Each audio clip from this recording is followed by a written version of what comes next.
भारत आणि न्यूझीलंडमधील वनडे मालिकेला सुरुवात झाली आहे. पहिला सामना भारताने जिंकला, मात्र दुसऱ्या सामन्याआधी संघाला मोठा धक्का बसला आहे. भारताचा स्टार खेळाडू दुखापतीमुळे मालिकेतून बाहेर झाला आहे. त्याच्या जागी एका वादळी खेळाडूची संघात निवड झाली आहे. कोण आहे तो खेळाडू तेच व्हिडिओतून जाणून घेऊ.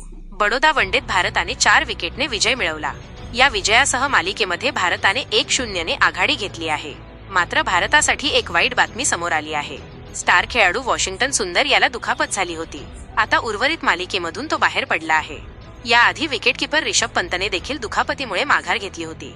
हा स्पर्धेतील भारताला दुसरा झटका आहे. वॉशिंग्टन सुंदरच्या जागी दिल्लीचा कर्णधार आयुष बदोनीला टीम इंडियामध्ये संधी दिली आहे. बदोनीला पहिल्यांदाच आंतरराष्ट्रीय क्रिकेटमध्ये खेळण्याची संधी मिळणार आहे. घरेलू क्रिकेटमध्ये जबरदस्त कामगिरीमुळे 26 वर्षाच्या बदोनीला भारतीय संघात स्थान देण्यात आले आहे. ही आत्ताची मोठी बातमी.